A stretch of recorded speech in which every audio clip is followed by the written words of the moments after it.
Fakultas Tarbiyah yang gabung. Ada Bu Mardia, ada Pak Nuryamin tadi, ada Ibu Yuli, Ibu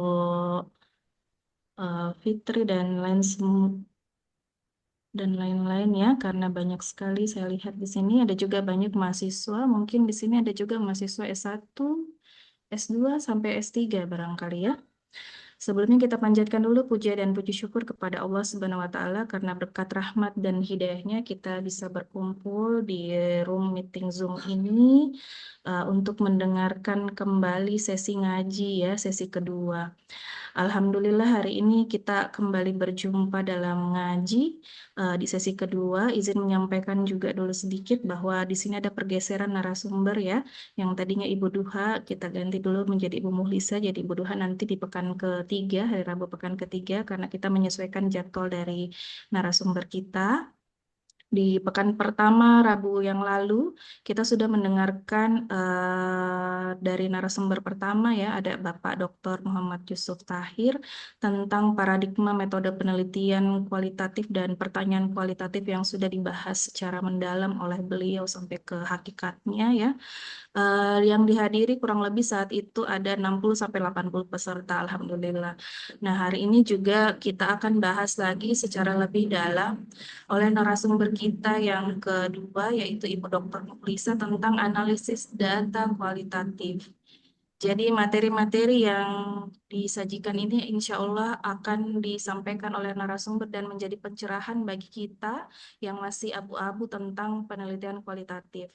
Jadi penelitian kualitatif itu kan mengajarkan kita untuk tidak sekedar melihat ya, tetapi juga untuk memaknai, tidak sekedar untuk mengukur, tapi juga untuk memahami. Untuk itulah forum ngaji ini diselenggarakan oleh Prodi MPI dalam beberapa sesi ya, sampai sesi ketiga, agar kita bisa lebih paham tentang penelitian kualitatif.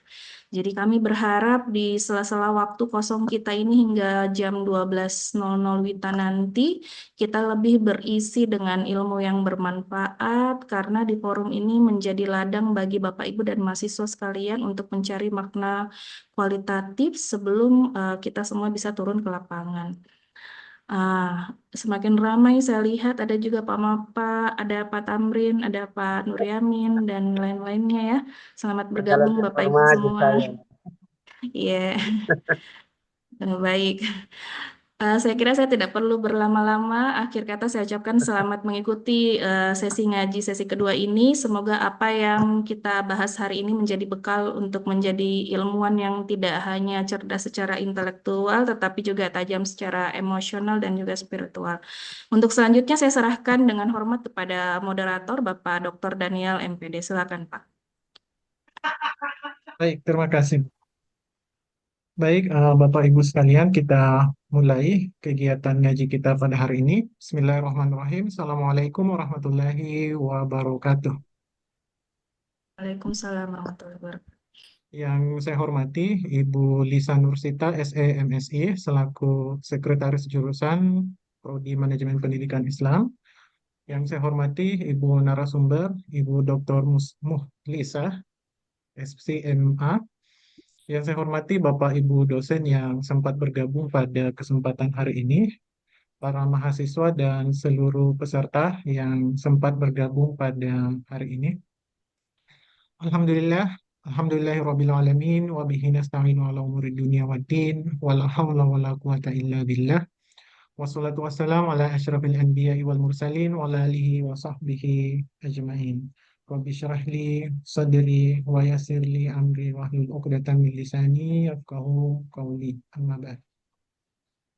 Puji syukur kita panjatkan kehadirat Allah Subhanahu wa taala yang telah memberikan kita nikmat dan karunia-Nya sehingga pada pagi menjelang siang hari ini kita kembali bisa melanjutkan kegiatan ngaji, ngobrol akademik dan kajian ilmiah sesi kedua. Dan salawat serta salam semoga senantiasa tercurahkan kepada Nabiullah Muhammad SAW.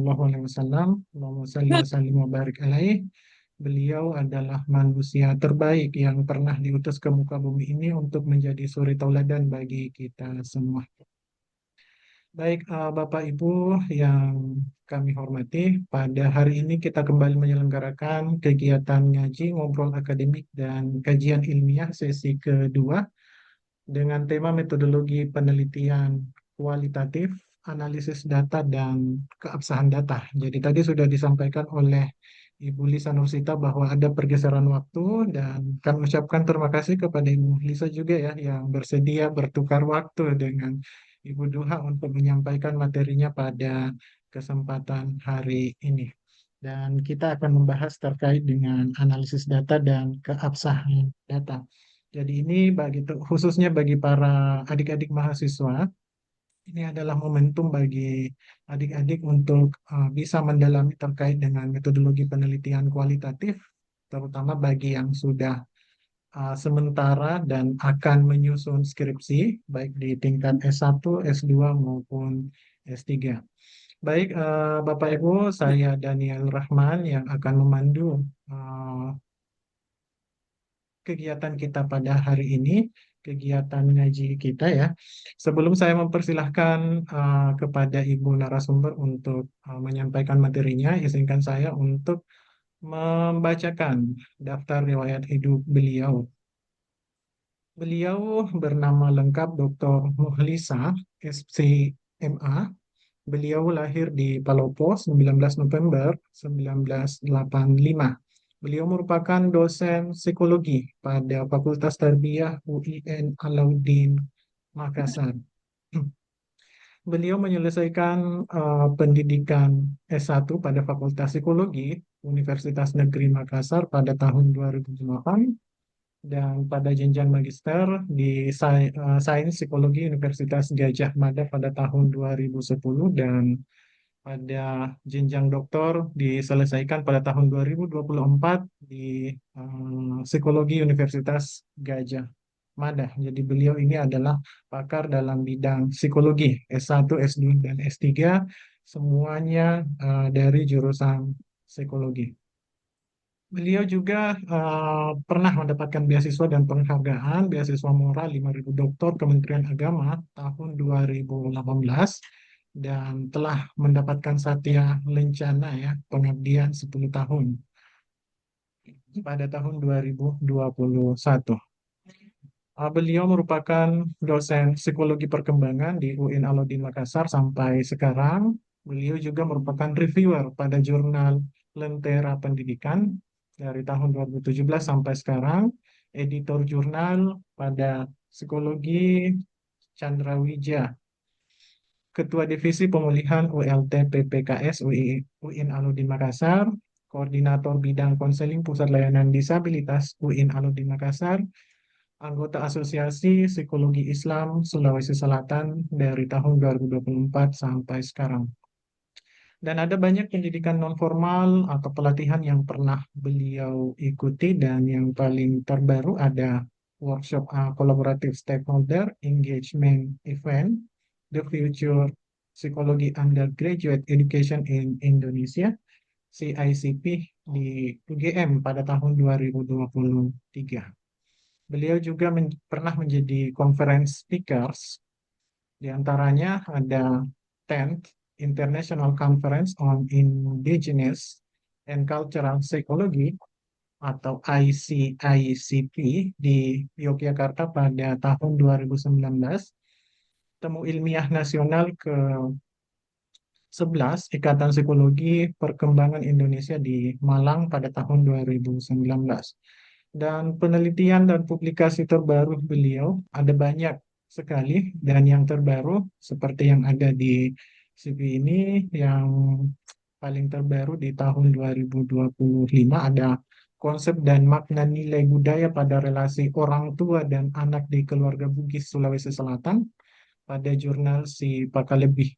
Ada juga identifikasi faktor penghambat dan pendukung internalisasi nilai dalam pengasuhan anak pada keluarga Bugis di Sulawesi Selatan. Kemudian ada buku yang ditulis oleh beliau pada tahun 2020, Keterhubungan Orang Tua Anak di Budaya Bugis. Kemudian ada juga profil anak usia dini dan pengasuhan dalam perspektif psikologi berbasis hadis Nabi. Oke, baik Bapak Ibu sekalian yang saya hormati, itulah data diri dari Ibu Dr. Muflisa FCMA yang akan menjadi narasumber kita pada hari ini. Baik, Bapak Ibu, marilah kita sama-sama menggunakan kesempatan ini untuk belajar banyak dari beliau terkait dengan metodologi penelitian kualitatif, khususnya pada teknik analisis data dan keabsahan data. Oleh karena itu, untuk mengefisienkan waktu, saya persilahkan kepada Ibu narasumber untuk menyampaikan materinya. Kepada Ibu Dr. Muhlisa, FC, MA, dipersilahkan dengan hormat. Baik, Bismillahirrahmanirrahim. Mudah-mudahan suara saya terdengar jelas. Kedengaran jelas, Ibu. Iya, kasih. Eh, Assalamualaikum warahmatullahi wabarakatuh. Waalaikumsalam warahmatullahi wabarakatuh. Yang saya hormati Ibu Sekretaris Prodi karena kayaknya diwakili sama Ibu Sekretaris hari ini. Ibu Lisa Nursita, tanpa mengurangi hormat juga kepada Bapak Kaprodi yang sudah banyak berjasa mencetuskan forum ini.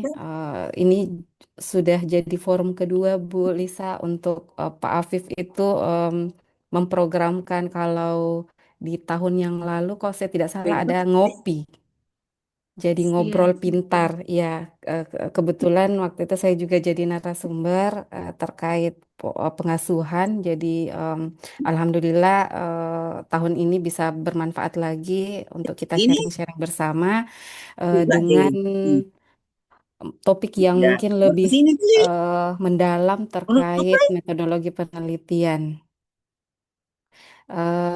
Saya hormati juga dan saya banggakan Bapak Ibu dosen, guru-guru saya senior di UIN, di Fakultas Tarbiyah. Ada rekan-rekan dosen muda juga, ya saya masih merasa muda. Karena baru kembali sekolah Belisa, jadi saya masih terhitung dosen baru kembali ke Tarbiyah. Tuh. Kemudian ada juga yang saya hormati Bapak MC, salam kenal Pak Daniel. Saya baru ketemu Bapak di forum ini. Iya, Bu. dosen muda juga Eh, ini, Bu. Dosen muda juga, oh iya, sama-sama. Kemudian yang saya banggakan adik-adik mahasiswa yang hari ini mengikhlaskan waktunya untuk belajar bersama. Insya Allah berkah untuk kita semua, bisa belajar banyak. Ini disclaimer di awal, Bu Lisa dan Pak Daniel, bahwa saya bukan ahli kualitatif. Saya hanya menang pengalaman dan kebetulan mulai dari tesis hingga ke disertasi saya berusaha untuk istiqomah menggunakan metodologi kualitatif. Tujuannya satu, untuk bisa mengeksplorasi dan menemukan apa ya, semacam nilai tersendiri dalam sebuah penelitian itu, yang khususnya itu menggali tentang aspek internal dalam manusia, diri manusia. Jadi kalau di psikologi itu dia termasuk ilmu humaniora, ilmu yang banyak berinteraksi dengan individu. Itu akan sangat apa namanya, mendalam dan bermakna ketika kualitatif itu kemudian kita jadikan sebagai metodologi dalam penelitian. Tetapi tidak salah juga kuantitatif, hanya saja mungkin nanti paradigma dan capaian dari penelitian itu akan berbeda. Nanti akan kita bahas lebih jauh. Baik, tanpa berlama-lama saya coba bagikan materinya. Ini saya buat slide-nya. Sudah ada. Oke. Saya sudah share ke Pak Afif juga, Bu Lisa, filenya. Mudah-mudahan nanti bisa sampai kepada rekan-rekan untuk bisa menjadi insight. Jadi ini PowerPoint, ya the power of point mungkin tidak lengkap, hanya saja sebagai pemantik. Mudah-mudahan teman-teman peserta, Bapak Ibu dosen nanti bisa terpikir untuk kemudian bisa mendalami penelitian kualitatif itu yang memang sebenar-benarnya kualitatif. Jadi kenapa mesti sebenar-benarnya kualitatif? Karena ternyata kualitatif itu banyak levelnya. Ada level apa namanya, level atas, ada level tengah, dan ada level yang mendalam. Itu tergantung dari metodologi yang digunakan nanti atau pendekatannya.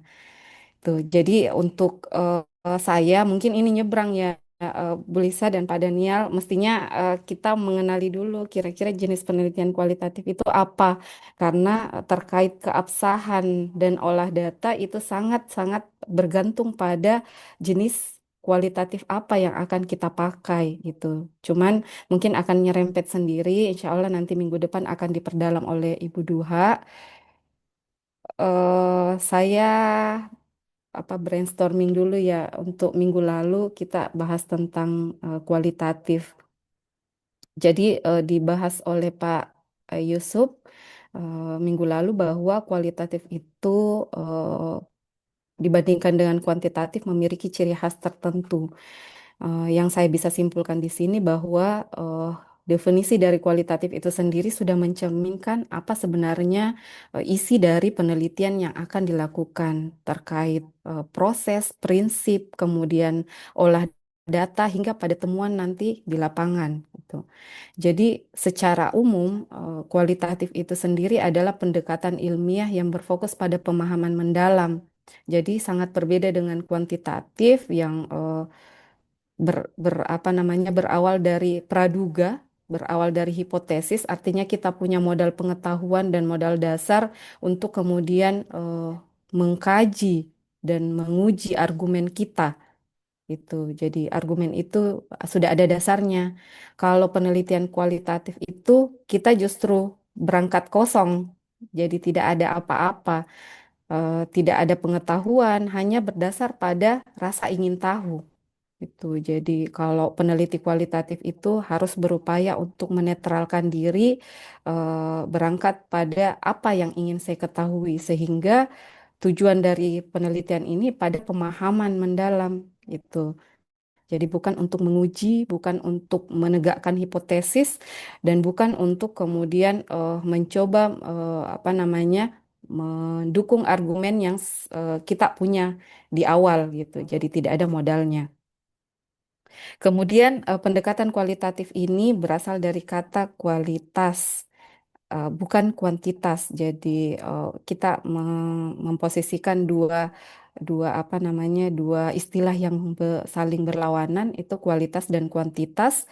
Kualitas di sini bukan artinya penelitian kuantitatif tidak berkualitas, tetapi kualitas yang dimaksud sini bahwa ada nilai dan ada fenomena yang kemudian akan kita kaji di dalam, yang nanti itu keterujiannya itu sangat bergantung pada data yang kita dapatkan secara eh, apa namanya, narasi gitu, bukan secara kuantitas atau bukan secara hitungan. Tuh, jadi kualitas yang dimaksud di sini mengacu pada sifat datanya. Kemudian tujuannya itu menemukan makna, seperti saya katakan tadi, bukan untuk menguji hipotesis, tetapi menemukan makna. Eh, Peneliti kualitatif itu banyak berangkat dari apa namanya, pemikiran filsafat gitu. Jadi saya ingat sekali saya kuliah S1, S2, S3 itu ketika kita membahas metodologi penelitian kualitatif, kita selalu diajak untuk berkontemplasi. Istilah kontemplasi itu selalu berkaitan dengan bagaimana kemudian kita bernalar dengan gaya atau style filsafat gitu. Jadi mencari hakikat, kemudian nanti melahirkan apa namanya, pertanyaan dalam benak kita. Nah, pertanyaan itu yang kemudian kita coba cari di lapangan sampai akhirnya kita menemukan sebuah makna dari pertanyaan yang kita ajukan di awal gitu. Jadi seperti itu sebenarnya definisi mendalam terkait penelitian kualitatif, dan sekaligus juga mungkin sedikit menjadi pembeda dari definisi penelitian kuantitatif. Kemudian karakteristik penelitian kualitatif itu ini akan sangat menggambarkan seperti apa olah data yang akan dipakai. Jadi dia berangkat dari fenomena. kejadian, kemudian peristiwa itu akan menimbulkan pertanyaan. Sifat pelaporannya dan sifat apa namanya hasil dari penelitian kualitatif itu bersifat narasi. Jadi bebas angka, bebas hitungan, hanya bermodal pada bagaimana kemudian kita mencoba untuk mendeskripsikan, menarasikan atau menceritakan data-data yang kita temukan di lapangan. Nah, sifat selanjutnya itu adalah deskriptif, artinya menggambarkan, tidak memberikan jawaban ya atau tidak membenarkan atau menyalahkan, tetapi mendeskripsikan seperti apa keadaan yang ditemukan. Itu berbeda ya kalau kuantitatif dia sifatnya uji hipotesis, yang kita tuju itu apakah hipotesisnya diterima atau tidak. Apakah datanya itu proporsional atau tidak? Jadi ada kata ya atau tidak. Itu kita dikasih pilihan. Kalau kualitatif itu deskriptif, sangat-sangat objektif sekali dan tidak mengikut pada nilai-nilai untuk menentukan pilihan ya atau tidak. Gitu. Dan juga ciri khasnya yang paling utama dan juga sempat disinggung oleh Pak Yusuf minggu lalu itu adalah berawal dari dua pertanyaan, mengapa dan bagaimana. Jadi kalau kuantitatif kan uji hipotesis, apakah ada perbedaan, apakah ada pengaruh? Jadi jawabannya ya atau tidak. Tetapi kalau penelitian kualitatif itu dia berawal dari kata mengapa seperti itu dan kemudian dilanjutkan bagaimana hal tersebut bisa berproses, misalkan hal tersebut bisa terjadi gitu. Kata mengapa nanti ini itu akan menimbulkan atau akan menciptakan jawaban yang itu berupa deskripsi gambaran. Makanya biasanya kalau tujuan penelitian atau pertanyaan penelitian mengapa begini-gini bla bla bla, kemudian bagaimana bla bla bla. Nah, tujuan penelitiannya mengapa itu nanti jawabannya untuk mendeskripsikan atau untuk menggambarkan. Kemudian kalau bagaimana itu nanti jawabannya untuk mendapatkan gambaran atau menemukan pola gitu. Jadi antara mengapa dan bagaimana itu saling berkelanjutan. Kalau mengapa dia menjawab gambarannya, kalau bagaimana dia akan menceritakan prosesnya. Gitu. Jadi dua ini saja ya sebenarnya yang sederhana, tetapi kemudian banyak dikembangkan menjadi banyak-banyak pertanyaan-pertanyaan yang dimodifikasi seperti eh, bagaimana dinamika psikologis, bagaimana proses yang terjadi dan lain-lain. Tetapi dua kata kunci ini yang menjadi pengikat bahwa penelitian itu kualitatif. Kadang-kadang apa namanya sampai level tesis ya, kemarin saya lihat proposal teman-teman mahasiswa itu menggunakan kata pengaruh di judul, tetapi ternyata pertanyaan penelitiannya mengapa dan bagaimana.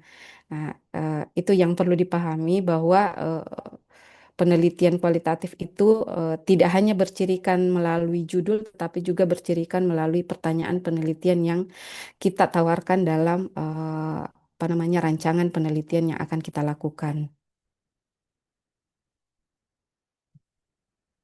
Kemudian ini sempat disinggung juga, lalu saya perkuat ya teman-teman sebelum kita masuk ke keabsahannya. Kenapa kemudian kualitatif itu digunakan?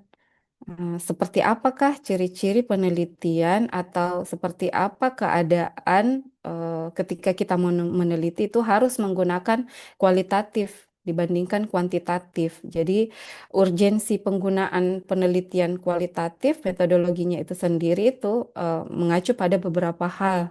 Seperti penelitian itu masih baru, penelitian yang unik, penelitian yang memang itu perlu pendalaman, tidak cukup hanya pada kata ya atau tidak. Tidak cukup hanya pada pembuktian hipotesis, artinya apa? Melihat pada kebermanfaatan sebuah penelitian. Misalkan sekarang ini kan banyak fenomena anak-anak itu yang berinisiatif untuk bunuh diri itu anak SD kemudian dia karena frustasi tidak dibelikan sepeda akhirnya mencoba untuk mengakhiri hidup, sayangnya lagi ya sampai meninggal gitu.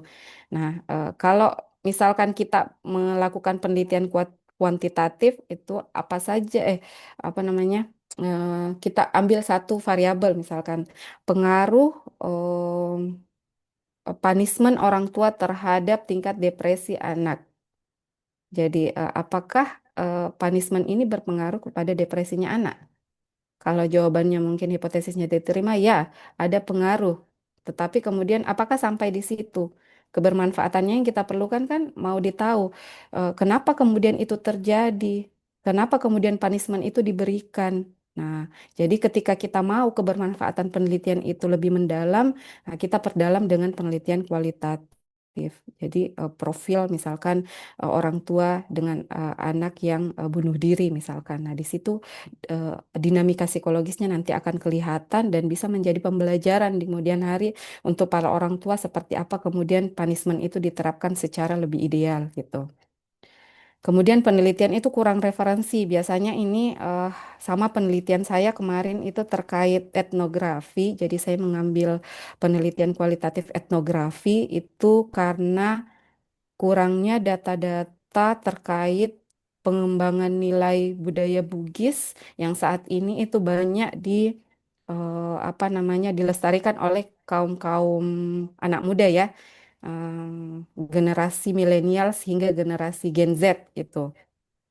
Yang saya dapatkan bukunya itu ya paling seputar buku-buku budaya punyanya Prof. Matulada, punyanya saya lupa kemarin siapa itu yang menyadur dia orang Barat. Eh, itu jadi itu tahun 97, tahun 95 jadi penelitian yang memang didalami itu terkait nilai itu tidak up to date gitu. Jadi saya kurang referensi waktu itu untuk kemudian mencoba menjangkau seperti apa sih pola pola nilai saat ini yang kemudian dikembangkan oleh anak-anak zaman now gitu.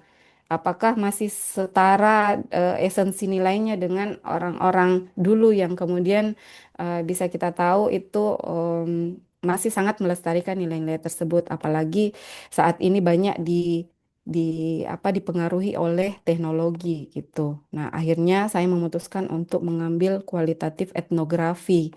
Jadi berdasar pada kurangnya referensi, penelitian ini baru, artinya belum ada yang melakukan penelitian secara mendalam terkait nilai anak zaman now, nilai budaya Bugis yang diketahui oleh anak zaman sekarang. Kemudian itu saya kira perlu pendalaman untuk kemudian kita bisa menarik makna kenapa ya eh, nilai-nilai budaya Bugis dan Makassar kita itu selalu impactnya itu eh, berujung pada kekerasan gitu. Itu kemarin fenomena yang saya angkat. Nah, kemudian selanjutnya, mengapa kemudian penelitian kualitatif bertujuan untuk mengeksplorasi aspek internal dari keadaan atau suatu fenomena. Ini yang saya katakan tadi, umumnya penelitian ilmu humaniora atau ilmu sosial itu sangat-sangat lekat dengan kualitatif. Itu, namun kemudian tidak hanya itu saja ya Bapak Ibu. Saya kemarin punya mahasiswa matematika itu saya coba perkenalkan dalam tanda kutip saya paksa untuk mengenal penelitian kualitatif bukan ekstrimnya hanya saja untuk memperkenalkan mereka bahwa metodologi penelitian itu tidak sesempit kuantitatif saja itu jadi kamu bisa meneliti kualitatif dengan menggunakan prinsip keilmuan contohnya apa misalkan mencoba menggali seperti apa proses berpikir anak ketika mereka mencoba untuk menyusun angka misalkan itu bisa melakukan observasi bisa mendapatkan faktor-faktor apa saja yang mempengaruhi dan juga bisa dari bagaimana proses kognitif mereka bisa berkembang tuh jadi arah penelitian kualitatif itu lebih kepada pendalaman proses sehingga sampai pada sebuah hasil perilaku tuh. Kemudian mendapatkan gambaran yang realistis dari sebuah proses, jadi tidak hanya menjawab ya atau tidak, tetapi menarasikan proses yang terjadi mulai dari awal sampai terbentuknya sebuah fenomena atau peristiwa. Kemudian membentuk sebuah gambaran atau pola yang mendetail. Jadi biasanya kualitatif ini dicirikan dengan adanya konsep penelitian atau bagan penelitian beserta alur-alurnya. Nanti boleh kita lihat seperti apa modelnya.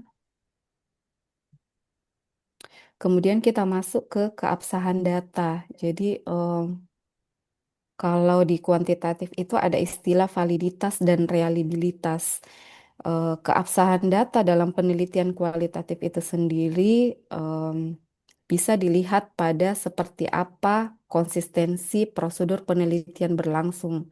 Jadi memang keabsahan data ini sangat-sangat bergantung pada em, apa ya tanggung jawab seorang peneliti. Jadi eh, tidak ada yang bisa menilai selain peneliti itu sendiri. Berbeda kalau penelitian kuantitatif itu menggunakan alat untuk menguji validitas dan reliabilitas. Jadi pakai angka, pakai data, kemudian pakai aplikasi itu sudah bisa melihat seperti apa validitas dan reliabilitasnya. Tetapi kalau keabsahan data dalam penelitian kualitatif itu harus dengan kesadaran dan harus dari niat dari penelitinya sendiri karena yang kemudian menjalankan keabsahan data itu sendiri adalah peneliti itu sendiri. Tuh.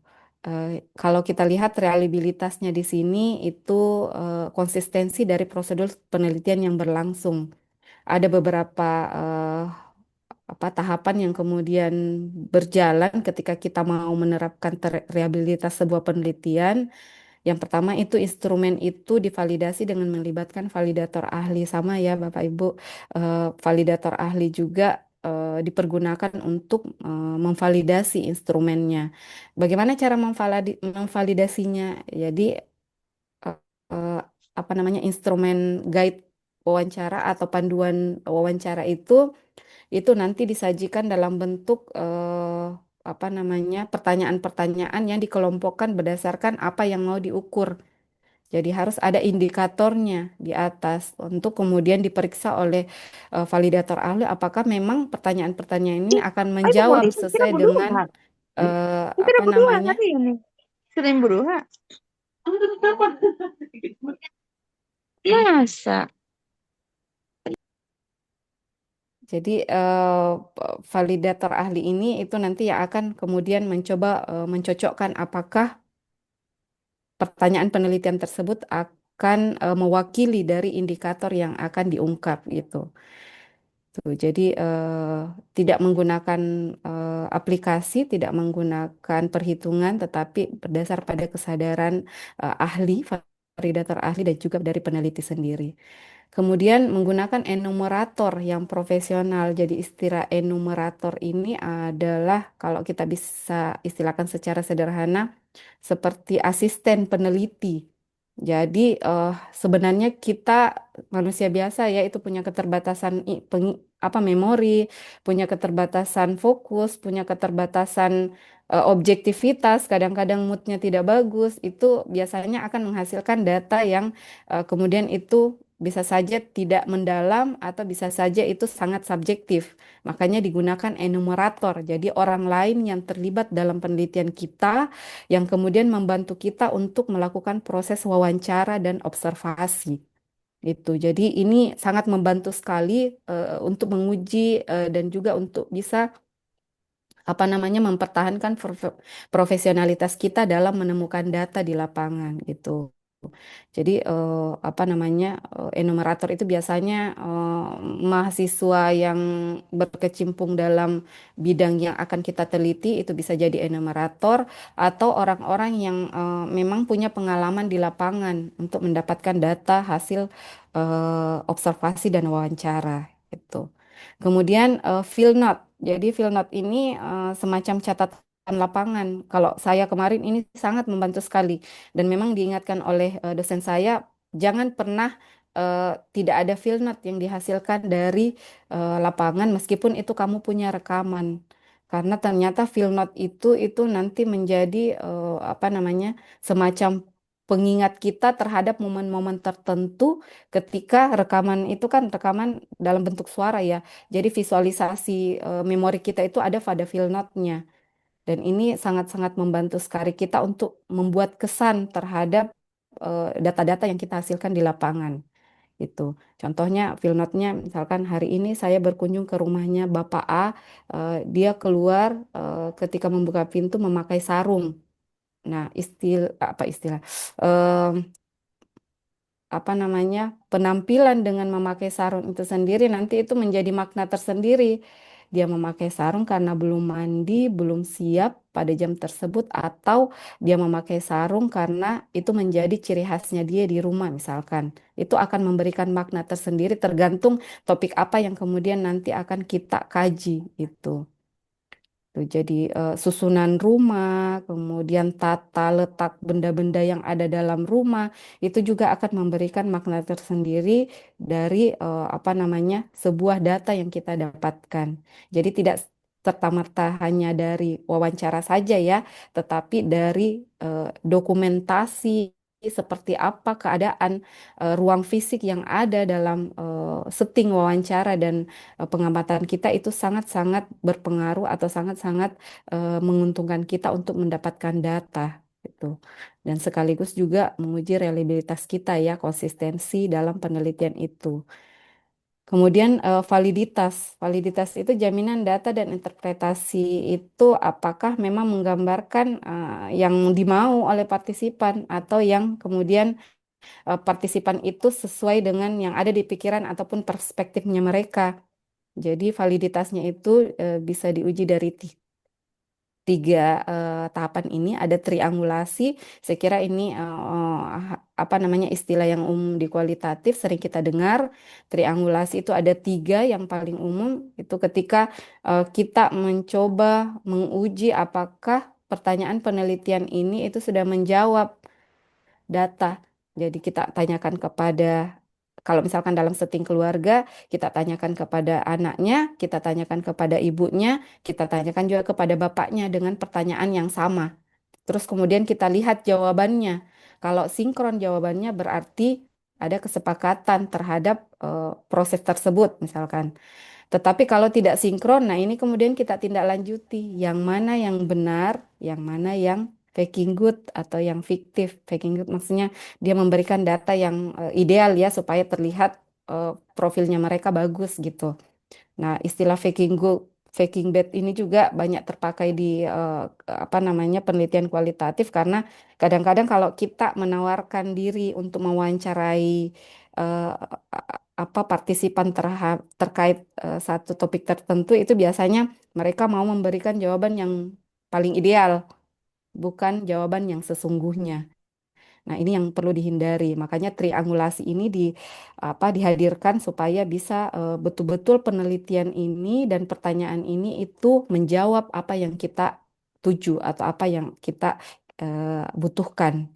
Kemudian ada triangulasi teknik. Jadi teknik wawancara, teknik observasi, dan kemudian teknik photo voice ya istilahnya memaknai sebuah data dalam bentuk gambar itu sendiri menjadi proses triangulasi juga atau kemudian membenarkan data tersebut memang sesuai dengan yang kita dapatkan.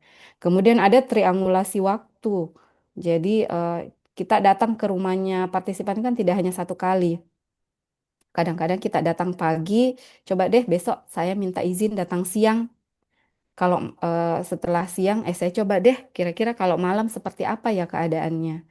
Jadi nanti faking good-nya, faking bad-nya bisa terlihat di situ apakah konsisten orang ini memberikan jawaban yang sama di waktu yang berbeda gitu. Jadi triangulasinya melalui waktu. eh Butuh proses ya Bapak Ibu kalau triangulasi atau validitasnya kuantitatif kan tet, tet, tet, tet, tet, valid tidak valid sudah dalam hitungan detik ya. Itulah kadang-kadang kenapa kemudian kualitatif itu selalu orang hindari kenapa karena lama sekali. Tetapi kemudian yang saya dapatkan ketika kemudian validitas dan realitas ini kita tegakkan, eh, sebuah data hasil penelitian sampai kepada eh, apa namanya hasil penelitian yang utuh itu Bapak Ibu itu luar biasa sekali maknanya gitu. Kepuasan kita sebagai peneliti itu tidak bisa digambarkan. Nah, itu yang kemudian akan memberikan kita nilai tersendiri kenapa kemudian penelitian kualitatif itu dianggap lebih bermakna. Karena proses yang dijalani tidak mudah ya, Bapak Ibu. Triangulasinya saja tiga dalam jangka waktu yang berbeda, butuh waktu, butuh perencanaan, butuh apa namanya teknik-teknik tertentu untuk kemudian bisa memenuhi hal tersebut. Kemudian ada lagi member checking. Member checking itu untuk menguji apakah data kita itu memang valid berdasarkan dari narasumber atau partisipan. Jadi ketika kita sudah menyusun nanti coba saya perlihatkan transkripnya seperti apa. Kita sudah menyusun data wawancara berupa transkrip secara terstruktur dan rapi, mudah dibaca dan terlihat menarik ya karena rapi. Itu kita kembali ke partisipan memperlihatkan Pak, Bu, Tabe kemarin ini kita wawancara. Ini saya rangkum dalam bentuk tulisan. Coba kita baca bagian mana yang kurang atau bagian mana yang salah. Siapa tahu mungkin kita salah jawab atau bukan itu yang kita maksud, boleh kita luruskan.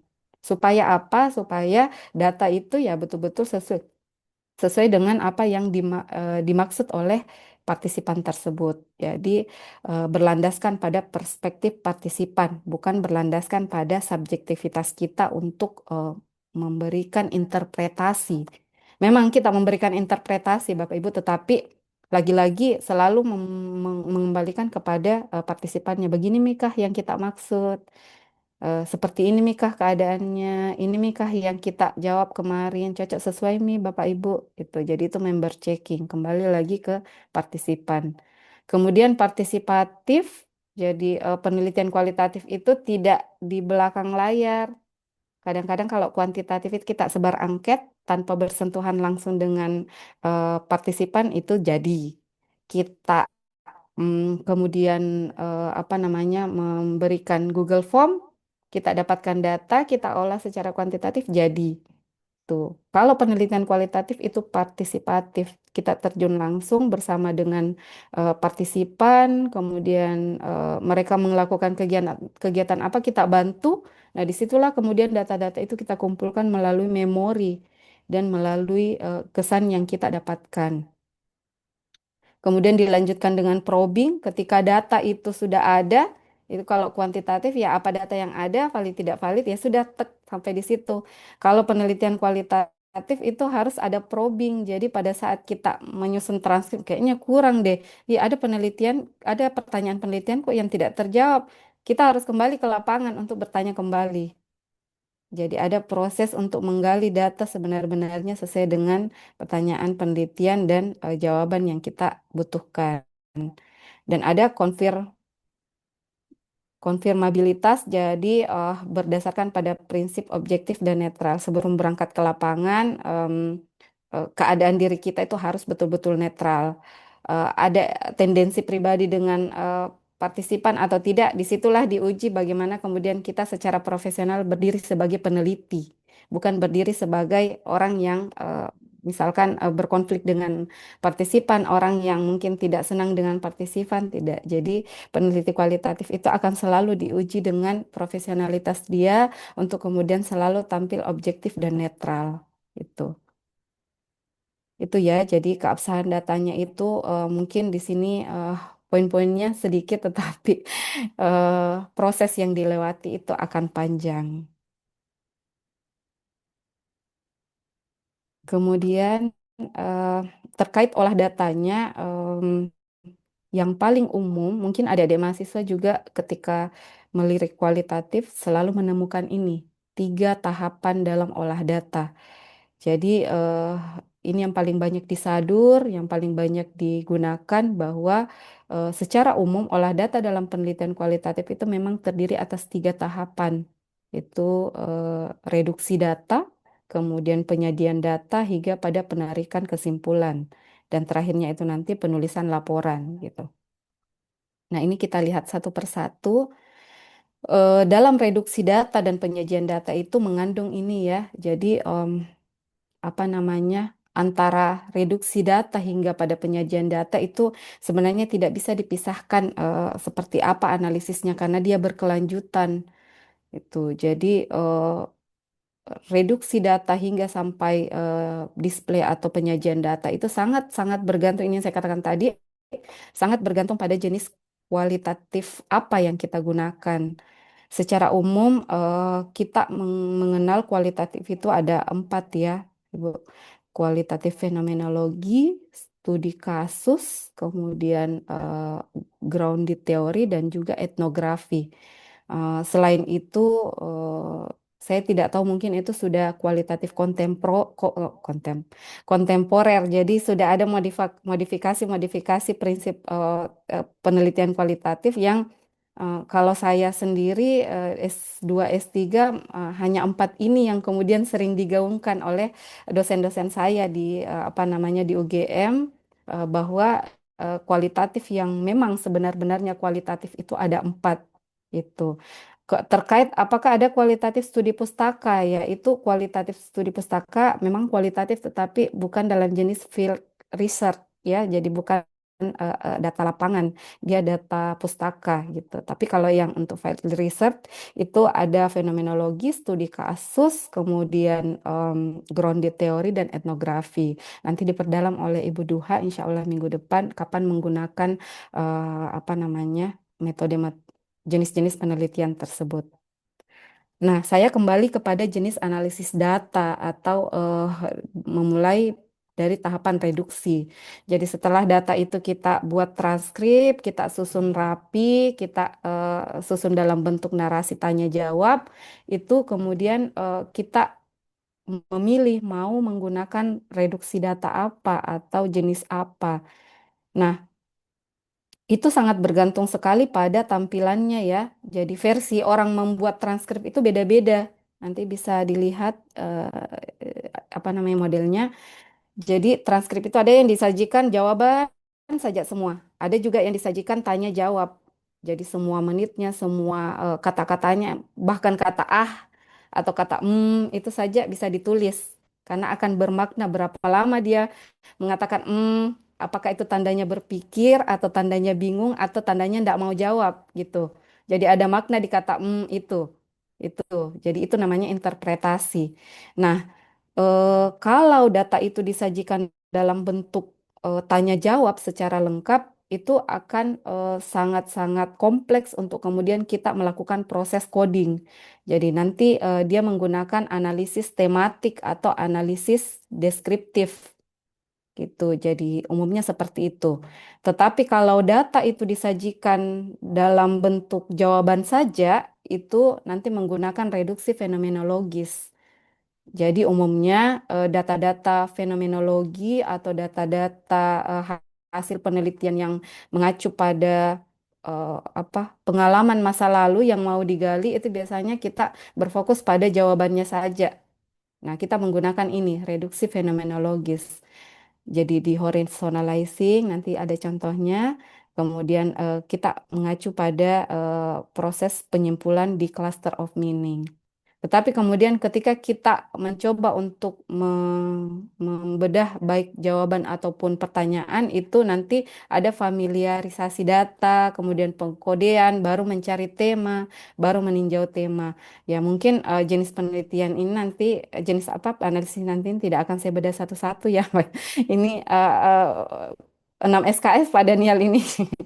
Jadi banyak sekali ini tergantung sebenarnya pilihan Bapak Ibu mau apa tergantung penelitian tak apa. Kalau penelitian tak fenomenologi itu umumnya pakai reduksi fenomenologis atau studi kasus. Itu berdasar pada pengalaman tetapi kasus-kasus yang sangat khas.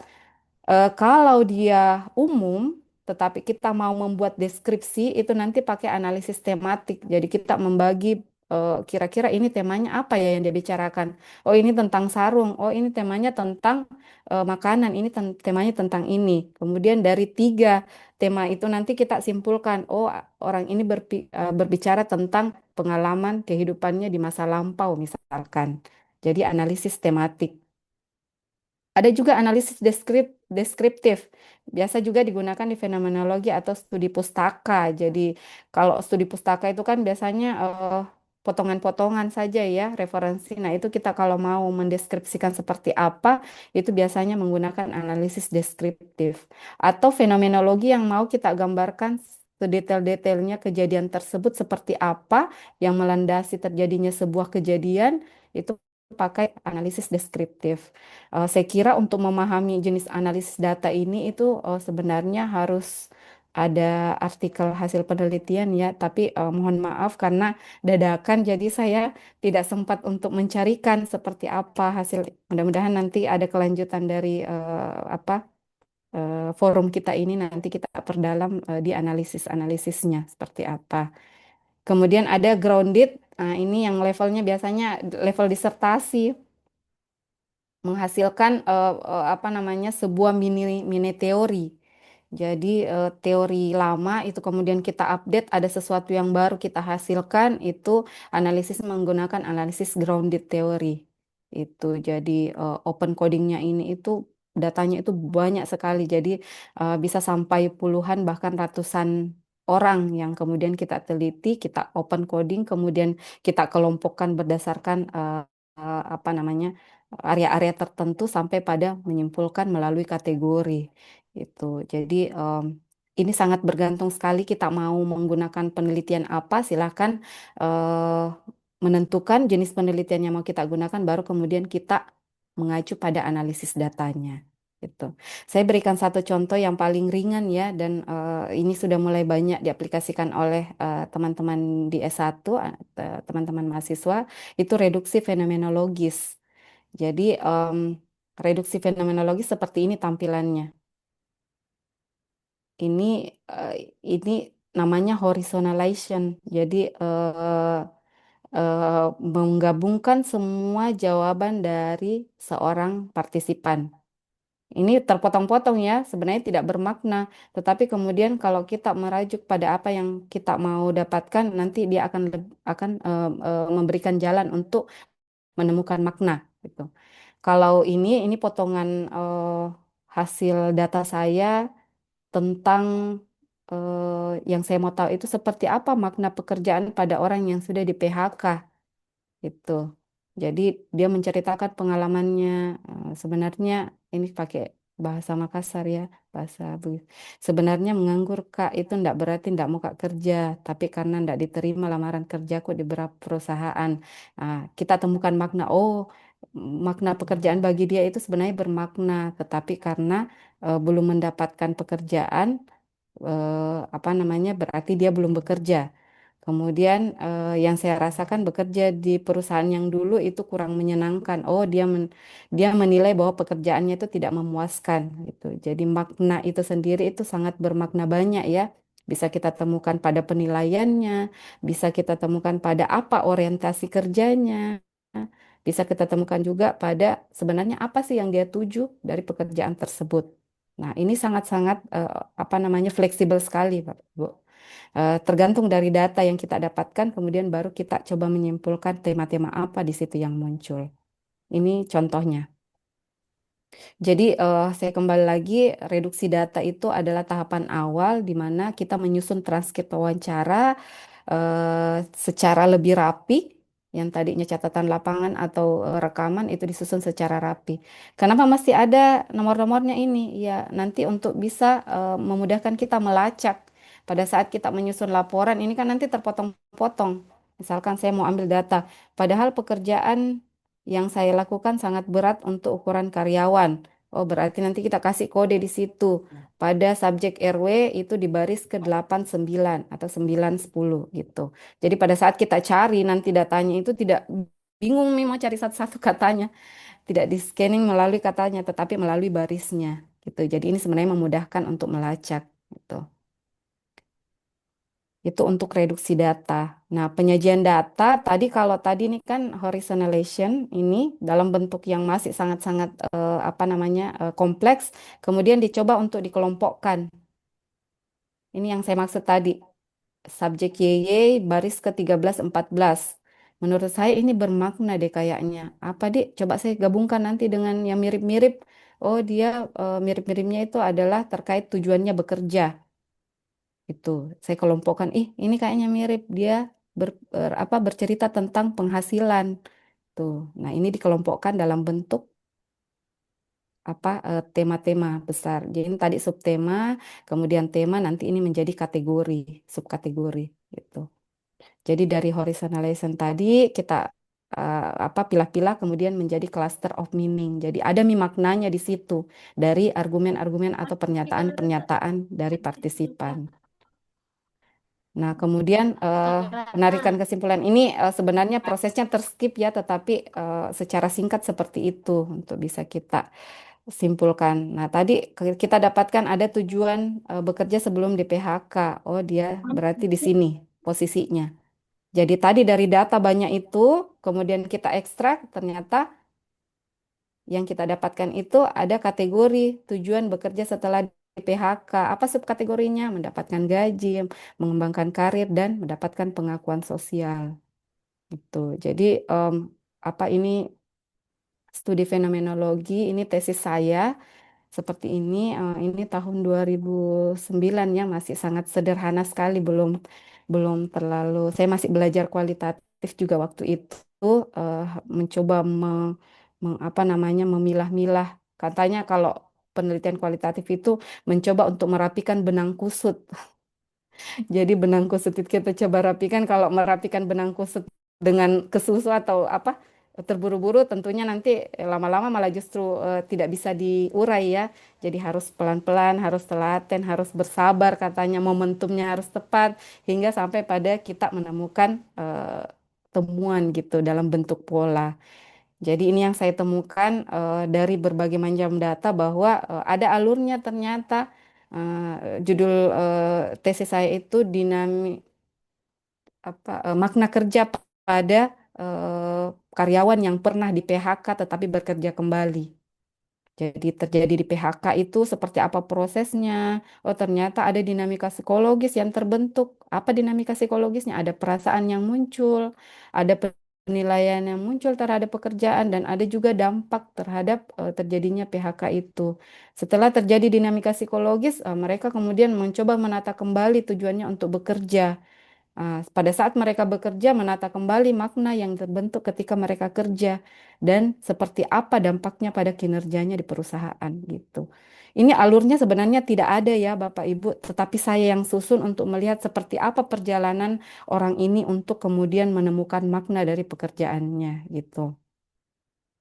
Itu jadi sangat-sangat fleksibel sekali untuk kita bernarasi atau bercerita sesuai dengan kita maunya apa, pertanyaan apa yang mau kita jawab, sehingga data itu nanti akan mengarahkan kita pada temuan-temuan yang ingin kita tampilkan seperti dalam apa namanya kesimpulan yang saya perlihatkan di sini. Itu.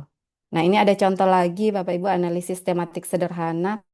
Sebenarnya penelitian kualitatif ini bisa dalam bentuk apa namanya penarikan data secara online ya, tetapi pertanyaannya bukan dalam bentuk skala atau angket ya, tidak, setuju, sesuai, tidak sesuai, tidak, tetapi pertanyaan terbuka. Nah, kalau kemarin pertanyaan saya itu terkait bagaimana makna budaya Siri dan Pese pada apa pengasuhan orang tua di budaya Bugis gitu. Ini eh, apa namanya yang melandasi disertasi saya. Nah, yang saya tanyakan kenapa kemudian muncul jawaban ini itu saya tanya apa yang Anda ketahui tentang budaya Siri atau nilai Siri. Nah, ini muncul semua dari sekitar berapa ya 54 partisipan. Jadi bukan lagi berdasarkan partisipannya saya kodekan tetapi berdasarkan jawabannya. Kumpul semua jawabannya kemudian kita coba apa yang sama. Oh, ini sama. Jadi ini yang kalau tidak ada garisnya ini itu berarti sama. Apa senada ya jawabannya. Ini berbeda. Kemudian nanti dari sini lagi kita coba simpulkan, saya ekstrak lagi menjadi 5. Seperti apa sih sebenarnya makna budaya itu dalam pengasuhannya orang tua Bugis. Tuh. Ini contoh sederhananya Bapak Ibu. Kemudian saya juga pakai aplikasi. Jadi penelitian kualitatif juga pakai aplikasi ya Bapak Ibu. Cuma aplikasinya itu hanya membantu kita untuk memanage data, bukan membantu kita untuk menghitung data atau menemukan jawaban dari penelitian itu, tidak. Tetapi ini kayak misalkan kita membuat folder di komputer itu semacam itu. Cuman kelebihannya ini pakai NVivo ya, salah satu olah data. Cuma kelebihannya itu dia ketika kita mengklik ini arti nilai plus itu muncul semua yang kita highlight. Jadi potongan-potongan yang kita highlight di awal itu akan muncul semua ketika kita mengklik ini sub-sub tema ini. Jadi nanti ketika kita mencoba untuk membuat narasi dari semua subtema sampai kategori ini, itu akan lebih memudahkan kita untuk kemudian mencantumkan atau memasukkan argumen-argumen dari dari partisipan gitu. Misalkan saya mau membuat analisis tentang definisi nilai siri. Jadi definisi nilai siri dan PESE bagi orang tua itu ada beberapa hal seperti menggambarkan kebersamaan. Nah, saya caplok nih ini misalkan seperti ini kutipannya kalau sehari-hari itu seperti ini contoh ya, kayaknya ini bukan tentang nilainya, ini tentang interaksinya. Jadi memudahkan kita untuk memasukkan data atau argumen asli dari wawancara itu ke laporan yang akan kita sajikan gitu. Jadi sebenarnya ini bukan aplikasi untuk mengolah data, tetapi aplikasi untuk memanage data kita. Gitu. Sayangnya saya tidak bisa running ya Envivo-nya. Envivo saya kemarin sudah out of date, jadi tidak bisa saya perlihatkan Bapak Ibu. Tetapi ini sangat-sangat memudahkan kita sekali untuk menemukan data-data kita dan merapikan data kita dan membuat kita semangat untuk kemudian menganalisis. Kenapa? Karena tidak aut-autan datanya, lebih mudah untuk kemudian kita klasifikasi. Nah, ini analisis grounded theory. Kalau yang tadi itu ini analisis tematik ya, kalau ini analisis grounded theory. Jadi kalau ini berdasar pada satu, saya lupa kemarin teorinya siapa yang seperti ini bagannya, tetapi bagannya teorinya itu hanya menampilkan orang luar, kerabat jauh, kemudian orang tua, peersnya, ini tidak hadir, teknologi ini tidak ada. Nah, yang menjadi kebaruan penelitian ini adalah menampilkan satu interaksi remaja Bugis ini dengan teknologi. Karena teori yang disadur itu adalah teori babon ya, teori dasar yang itu belum masif teknologi waktu itu. Orang masih sangat-sangat tradisional. Nah, sehingga penelitian itu kita kembangkan, oh ternyata tidak hanya di secara umum ya, eh, nilai budaya Bugis itu sendiri memang sudah kontaminasi juga dengan teknologi. Apakah kemudian makna, wujud, dan perannya itu berubah? Jelas berubah karena hadirnya teknologi ini. Inilah yang saya temukan. Jadi ini adalah potongan konsep kesimpulan dari disertasi saya. Terlihat sangat sederhana, tetapi saya 5 tahun mengolah ini untuk kemudian menemukan pola yang seperti ini. Gitu. Saya kira seperti itu pas ya 1 jam. Sebenarnya ada transkrip untuk latihan, tapi ya tergantung Bapak Ibu seperti apa mau ini mempergunakan. Nanti saya coba bagi transkripnya seperti apa. eh itu sebenarnya agak susah ya kalau online Pak Daniel, karena kita butuh untuk meng-highlight pakai stabilo, pakai sticky note. Jadi saya berharap mudah-mudahan kelanjutan dari forum kita ini nanti ada semacam prakteknya, workshop ya, workshop untuk kemudian kita mencoba melakukan analisis data secara offline gitu. Jadi kita bisa secara langsung untuk berinteraksi gitu. Saya kira seperti itu Pak Daniel, Belisa dari saya. Mungkin ada forum sesi tanya jawab. Ya, baik Bu. Ya baik, terima kasih Ibu Dr. Muhlisa, SPMA, yang telah membagi kepada kita materinya. Baik Bapak Ibu sekalian dan para peserta yang hadir pada kegiatan ngaji kita ini, selanjutnya kita akan membuka sesi ngaji yang sesungguhnya ya, sesi ngobrol yang sesungguhnya. Kalau tadi kan baru Ibu pemateri yang menyampaikan materi, sekarang kita akan buka sesi ngobrolnya. Jadi Bapak Ibu bisa memberikan tanggapan, bisa mengajukan pertanyaan, terutama bagi adik-adik mahasiswa, Bapak Ibu mahasiswa juga yang ada di pasca sarjana yang sementara dan yang akan menyusun karya tulis akhirnya. Ini adalah kesempatan yang baik bagi kita semua untuk mendalami metodologi penelitian kualitatif karena yang kita dengar tadi dari Ibu Pemateri itu sangat luar biasa ya, ternyata penelitian kualitatif itu jika kita membandingkannya dengan penelitian kuantitatif. Karena banyak dari kalangan mahasiswa yang menganggap bahwa penelitian kualitatif itu yang lebih mudah, Ibu Muhlisa. Padahal kalau kita mendalami ternyata itu prosesnya sangat panjang karena ujungnya itu adalah penemuan makna di balik data yang tampak gitu ya. Itu adalah hakikat dari penelitian kualitatif. Oke, baik Bapak, Ibu, dan seluruh peserta yang hadir pada kesempatan ini, silahkan mengajukan pertanyaan atau memberikan argumentasi terkait dengan kegiatan kita pada hari ini. Silahkan raise hand Bapak, Ibu ya.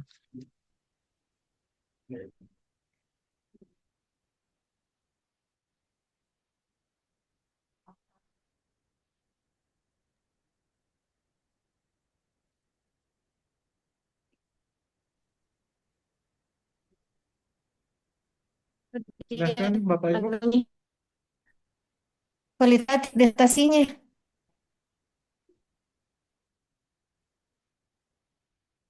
Semoga tidak ada yang bertanya yang bisa paham ya. Ini Jangan sampai sepertinya bingung Ini kan. sepertinya pemaparannya sangat terstruktur, Ibu, sehingga sudah banyak yang ini.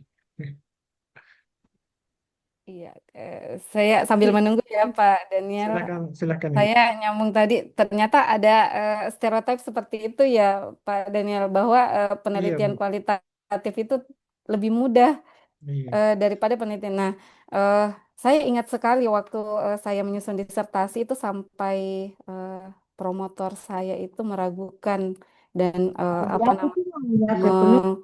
mengarahkan saya, kamu ini saja kuantitatif saja, nanti uji model saja karena kualitatif itu nanti kamu lama itu. eh Cuman yang saya tuju ya kapan lagi saya sekolah ini kan kayaknya jenjang terakhir.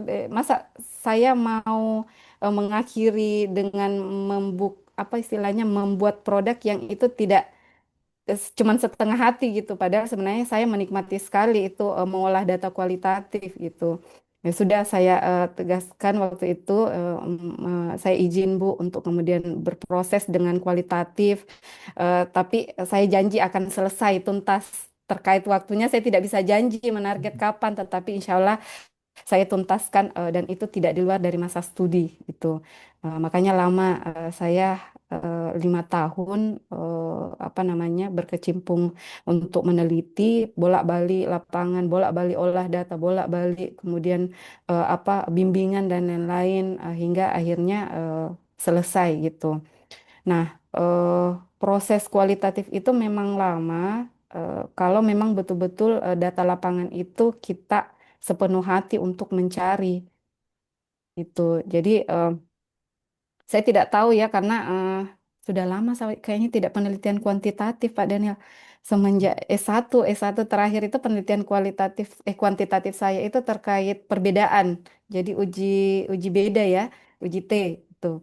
Selebihnya saya tidak tahu seperti apa dan apa namanya yang saya pahami itu justru malah kebalikannya kalau kami di sana paradigmanya di apa di kampus UGM itu banyak yang menghindari kualitatif karena katanya ribetnya itu ya banyak sekali maunya nanti tidak bisa memfokuskan pada apa yang ingin dicari gitu. Kalau kuantitatif kan ya kita sederhana berhipotesis saja itu akan mengikat kita untuk kemudian menemukan apa jawaban dari olah data penelitian yang akan kita sajikan.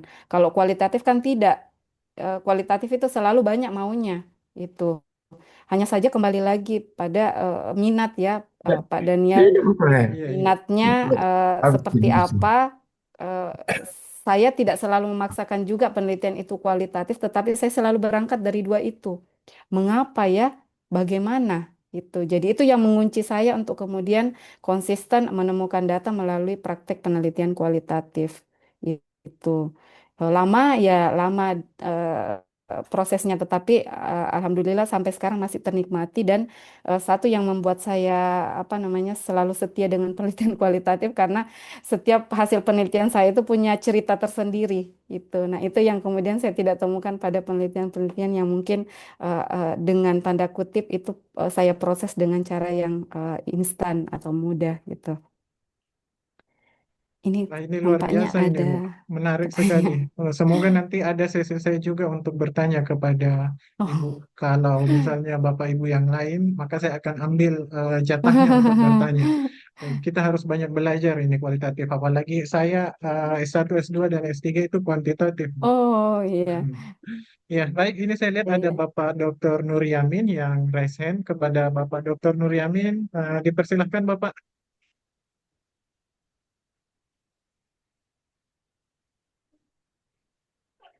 Bapak Dr. Nur Yamin, silakan Bapak. Ada yang ingin disampaikan?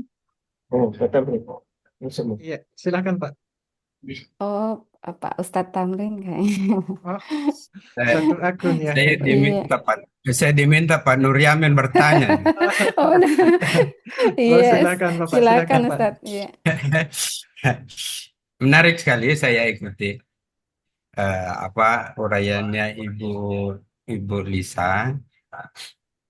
Yang jadi pertanyaan saya begini, saya masuk saja di pertanyaannya ya, bahwa jenis penelitian kualitatif ini diantaranya adalah fenomenologi, studi kasus, grounded research, kemudian etnografi kalau tidak salah ya.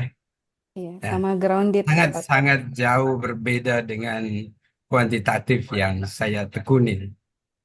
Nah, pertanyaan saya adalah, apakah analisis deskriptif dan analisis tematik ini bisa digabung untuk seluruh jenis penelitian yang 4 tadi itu, penelitian kualitatif? Nah, itu saja dulu. Terima kasih. Iya, Terima kasih Bu Baik. Lisa. iya, sama-sama Assalamualaikum. Ustadz. Waalaikumsalam warahmatullahi. Iya, kehormatan ini dapat pertanyaan dari ahli statistik. Iya, langsung saya jawab Pak Iya, Daniel atau langsung saja Ibu, oh iya, supaya clear iya, persoalannya Ibu. Dan iya bisa baik. ditambahkan juga oleh Bapak Ibu yang lain nantinya. Silakan Iya. Ibu. Iya baik, Tabe Ustadz saya jawab pertanyaan Tak. Eh, Kalau dari prinsip sebenarnya penelitian kualitatif yang tadi saya katakan dalam tanda kutip kontemporer itu sudah banyak istilah-istilah jenis penelitiannya. Jadi tidak hanya berbatas pada 4 itu tadi, hanya saja saya mengacu pada garis besar konsep penelitian kualitatif yang dari dulu dikembangkan dan sampai sekarang masih eksis. Itu ada 4 jenis penelitian kualitatif tadi gitu. Nah, kemudian apakah deskriptif dan tematik itu eh, bisa masuk dalam semua jenis penelitian kualitatif tadi? Itu sebenarnya bisa, Ustadz. Jadi tergantung dari data yang kita sajikan. Ada juga malah kalau saya searching itu ada yang mengatakan jenis penelitian kualitatif itu kualitatif deskriptif dan itu yang banyak sekali dipakai oleh teman-teman mahasiswa kita. Terus saya berargumen waktu itu pas menguji, saya belum pernah menemukan ini jenis penelitian deskriptif. Yang saya tahu deskriptif itu adalah bagian dari analisis datanya, sama dengan tematik gitu. Dan itu yang kemudian saya peroleh dari apa namanya ilmu-ilmu yang saya dapatkan ketika kuliah bahwa ketika kita mengolah atau menganalisis data ya itu menggunakan apa namanya analisis fenomenologis, analisis deskriptif, analisis tematik atau menggunakan analisis grounding atau grounded gitu.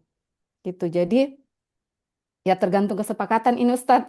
Mau memakai aliran yang mana? Mau memakai aliran kontemporer untuk menegakkan bahwa apa namanya deskriptif dan tematik itu adalah bagian dari jenis penelitian atau mau ke yang penelitian besar bahwa deskriptif dan tematik itu adalah bagian dari analisisnya. Gitu. Kalau saya Tabe mungkin itu bagian dari analisisnya.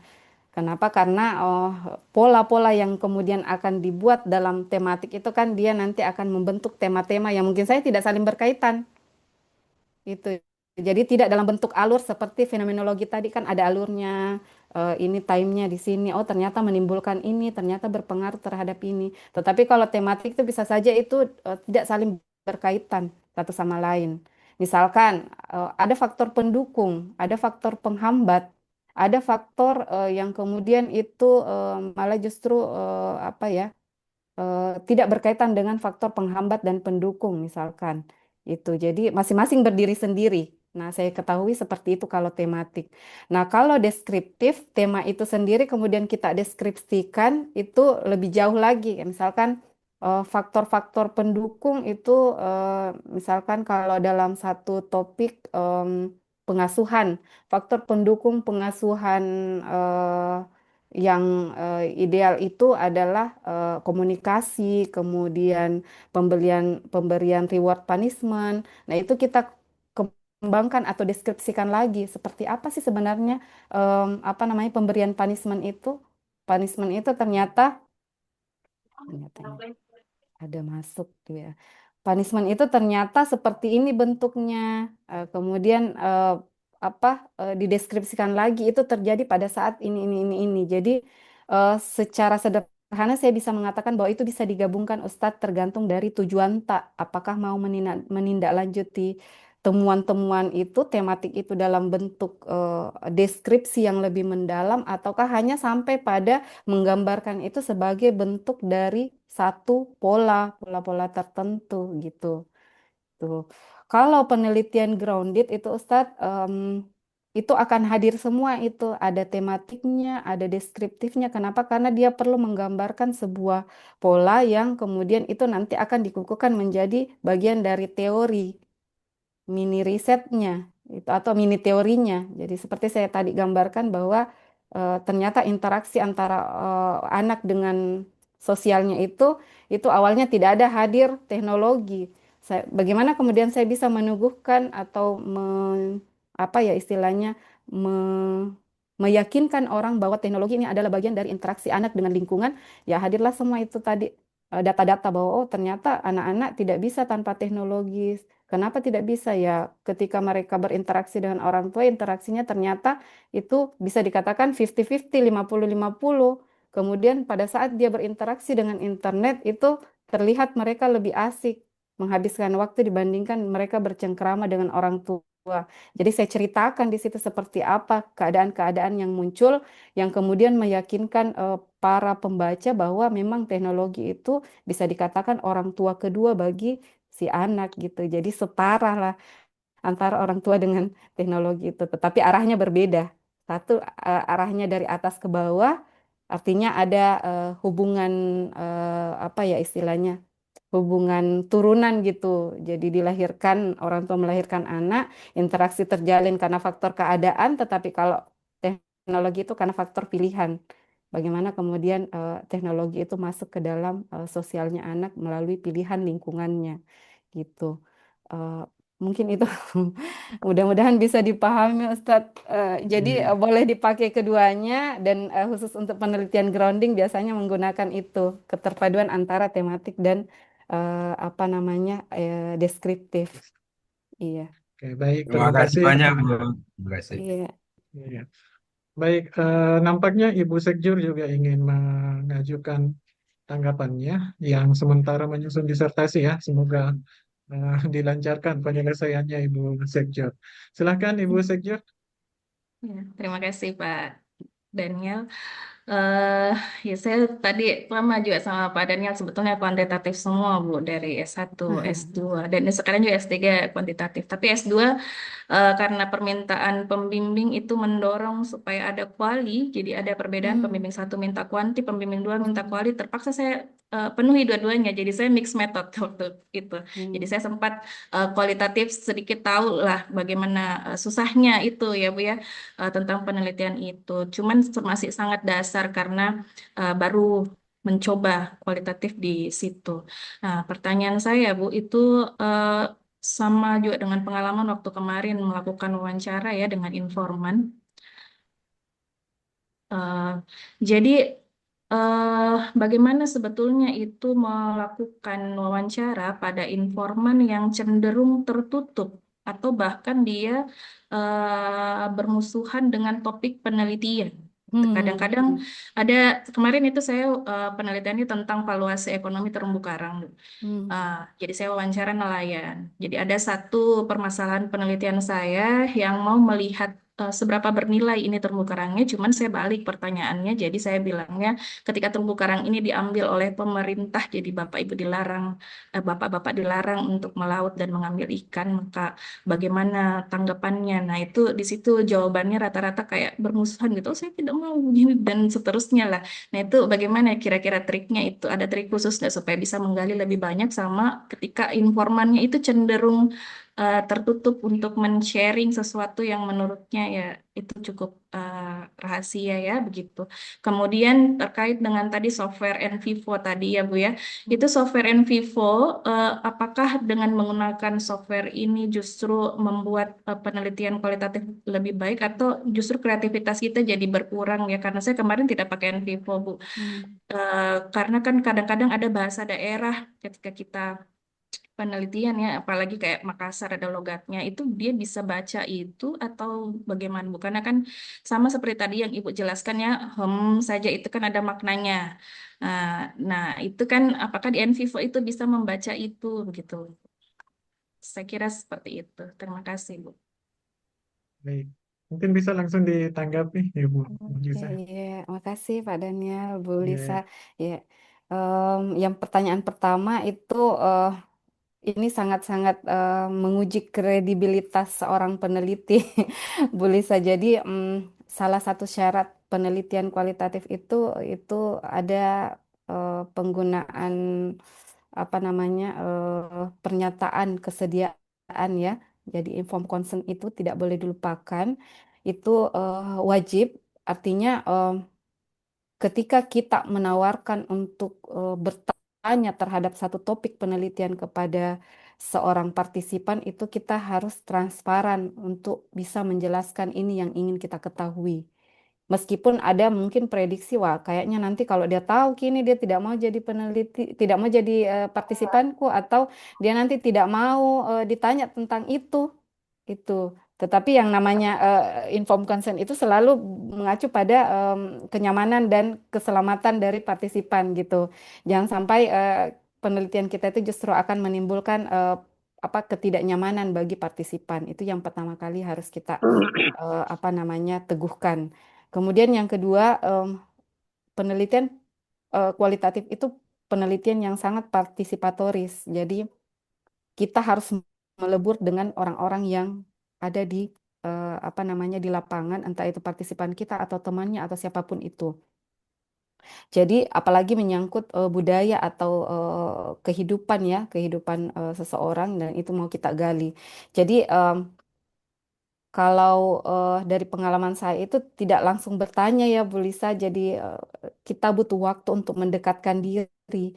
Kita butuh waktu untuk menimbulkan kepercayaan orang ini untuk nyaman bercerita ke kita. Jadi kalau masalah terumbu karang mau kita tanyakan, misalkan kita ketemu hari hari Senin, ya mungkin seminggu lagi baru saya tanyakan itu, tetapi saya tiap hari berinteraksi dengan dia gitu. Apalagi tentang pertanyaan-pertanyaan yang sensitif itu nanti kita kasih pending dulu ke belakang deh. Pertanyaan-pertanyaan yang apa yang ringan-ringan saja dulu. Nanti kemudian kita lihat dia nyaman bercerita, kita tanyakan sesuatu yang singkat, misalkan dia bercerita banyak, nah barulah boleh masuk di situ gitu. Jadi ada seninya juga untuk kemudian kita harus pelan-pelan masuk ke dalam kehidupannya partisipan itu. Jadi itu makanya kenapa mesti perlu bersabar untuk kemudian kita menghadapi ya karena itu tadi bahwa lagi-lagi kita harus menghargai mereka sebagai orang yang akan memberikan data. Sebagai bentuk penghargaan kita, ya kita harus pelan-pelan untuk kemudian apa namanya mengajak mereka untuk nyaman menceritakan tentang apa yang kita butuhkan, data apa yang kita perlukan gitu. Jadi pertanyaannya mungkin nanti bisa dirubah, bisa kayak tidak masalah terumbu karang. Oh ini Pak Dek, yang selama ini misalkan produknya ini itu kira-kira ada tidak pengalaman tak misalkan ini eh, seperti apa tadi coba anunya, Bu, yang argumennya yang mereka tolak. Iya, jadi kemarin itu karena saya mau melihat nilainya ya, nilainya Iya. bagi mereka secara ekonomi, Hmm. kan itu sebagai sumber mata pencahariannya mereka. Saya tanyakan itu bagaimana kalau ini diambil oleh pemerintah, pasti Hmm. Anda dilarang Hmm. melaut. Hmm. Bagaimana respon dari Iya. Bapak itu? Mm-mm. Jadi mungkin kita bisa Nah, ini saya dengar-dengar isunya sekarang pemerintah ini banyak ambil alih tentang ini hasil laut.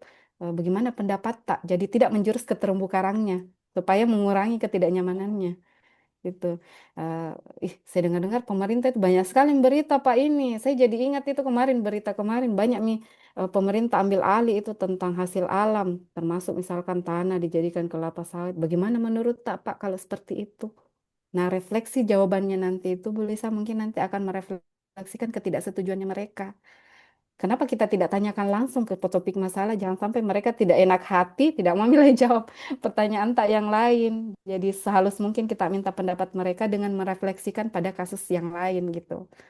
Iya, supaya yaitu tadi kita tetap menjaga kenyamanan dan hubungan baik kita terhadap apa namanya partisipan. Kemudian yang kedua pertanyaannya Bu Lisa tentang NVivo. Jadi lagi-lagi saya apa meluruskan ya bahwa NVivo itu bukan olah data, dia hanya memanage data. Jadi segala Dikasihkan macam sertifikat nanti. bentuk data itu Ada bisa apa masuk aja Bu Lisa. Dia hanya cuman yang mengcoding, hajar meng-highlight C dan kira-kira D. apa yang kita butuhkan itu kita masukkan dalam Terima. tema apa. Nanti Iya. itu nanti mereka akan mengumpulkan apa jadi aplikasi itu akan mengumpulkan data-data yang sejenis gitu. Pada saat kita klik satu tema, itu akan muncul argumen-argumennya partisipan di data tersebut itu. Foto bisa kalau kita kasih di situ makna foto itu tentang apa, kemudian kita masukkan dalam folder temanya yang sejenis, itu bisa muncul juga nanti pada saat kita klik gitu. Nah, yang menariknya lagi ketika kita apa namanya mengumpulkan dalam satu subtema, tema besarnya itu kan folder ya, folder kecil-kecil kita masukkan dalam folder besar. Pada saat kita visualisasi itu nanti akan ada kayak pie chartnya. Pie chartnya, oh sekian persen proporsinya tema ini, sekian persen proporsinya tema ini. Dalam tema ini, oh sekian persen proporsinya subtemanya. Nah, kalau kita kategori besarkan itu nanti banyak sekali di situ potongan-potongannya gitu. Jadi hanya sekedar untuk memanage data itu supaya tampilannya menarik dan memudahkan kita untuk mencari, melacak kita butuhnya tema apa untuk dijelaskan gitu. Itu. Jadi bukan olah datanya ya, Bu. Gitu. Nantilah insya Allah ya saya mau sekali sebenarnya sharing seperti apa penggunaannya. Mungkin nanti di lain waktu ya bisa kita usulkan nanti usaha untuk workshop kita sama-sama mempelajari seperti apa penggunaan NVivo untuk memudahkan kita memanage data hasil penelitian kualitatif. Saya kira Iya, seperti butuh itu. sekali kayaknya memang sesi offline ya, Bu, ya, Iya. nanti. Oh iya, Iya. saya luruskan juga tadi tentang mix method. Jadi ya kalau aliran apa namanya di psikologi UGM itu tidak ada istilah mixed method untuk penelitian yang itu berbeda variabel yang mau kita uji atau kita telusuri. Misalkan saya mau meneliti tentang apa namanya pengasuhan otoritatif dan pengasuhan apa namanya demokratis. Nah, pengasuhan otoritatifnya saya pakai kualitatif, pengasuhan otoritatifnya saya pakai kualitatif. Itu bukan mixed method namanya, itu dua penelitian yang digabungkan menjadi satu untuk menghasilkan data yang lebih mendalam gitu. Mixed method itu adalah penelitian yang kemudian kita gunakan untuk menggali data yang sama dengan topik yang sama. Saya mau penelitian menggali data tentang penelitian apa kualitatif pengasuhan otoritatif. Pengasuhan otoritatif untuk apa namanya orang Indonesia itu seperti apa? Saya pakai kuantitatif karena saya tidak bisa menjangkau ya dengan kualitatif. Tetapi kalau pengasuhan otoritatif orang Indonesia untuk orang Bugis itu seperti apa? Saya pakai kualitatif itu menggabungkan dua metode dalam satu tema atau satu topik gitu. pemahaman kami seperti itu, Bu Lisa. Jadi ketika menggabungkan dua analisis ataupun metode dalam satu judul, tetapi dia berbeda topiknya, itu adalah penggabungan metode sebenarnya, tetapi tidak tergolong dalam istilah mixed method. Ya, lagi-lagi versi di sana ya, Bu. Iya. Sangat-sangat fleksibel, mungkin aliran di kampusnya Bu Lisa juga mungkin berbeda. Ini cuman sekedar informasi bahwa ada pemahaman seperti itu, Bu. Iya. Gitu. Tapi topiknya sama, Pak, Bu, yang saya teliti sama. Oh iya, berarti ya mixed method. Cuman Iya. bagusnya itu Bu Lisa, nanti kalau misalkan kita mixed method, yang menjadi kesimpulan nanti itu kan kuantitatifnya. Kualitatif ini untuk memprobing saja. Iya, mendukung itu hasil dari Iya, kuantinya, Bu ya. Iya, iya. seperti itu benar. Jadi kualitatif itu memulai untuk kemudian menggali data, setelah menemukan seperti apa gambarannya, baru kemudian kita kuantitatifkan untuk menyimpulkan gitu. Iya. Iya. Iya, seperti itu juga kemarin saya. Jadi saya kuantitatifnya itu dalam bentuk angkanya, Bu, yang rupiahnya, menilai nilai itu dalam bentuk rupiah, gitu. Dan kualitatifnya yang untuk mendukung hasil itu. Oke, sip. Gitu, Semoga ya. Terima sukses ya, kasih Bu. banyak, Bu. Iya, terima Lancar. kasih banyak jawabannya. Mudah-mudahan. Iya, iya, Sangat jelas sama-sama. ya. Terima kasih, Bu. Baik, Bapak Ibu, yang lain masih ada yang ingin menyampaikan tanggapannya? Silakan Bapak Ibu.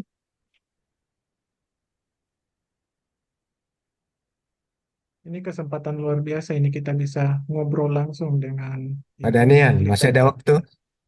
Masih ada, Bapak. Oke, Oh iya, saya silakan Pak, silakan. tadi kapan Tamri mau Lisa ini? Oh iya, Saya sekarang. Satu satu akun paket Pak ya. nih Pak. Pak Ustadz Nurjamin, satu paket. Ya, Iya, silakan Bapak. silakan, silakan Ustadz. Assalamualaikum warahmatullahi wabarakatuh. Waalaikumsalam warahmatullahi warahmatullahi wabarakatuh. wabarakatuh. Eh, ini mungkin sangat sederhana ini, Bu Lisa. Ya. Almarhum Sulaiman Sa'ad ada bukunya pengantar pemula penelitian, kalau tidak salah, sama-sama Prof. Mania, Hmm. gitu ya. Ya. Di buku itu dia katakan bahwa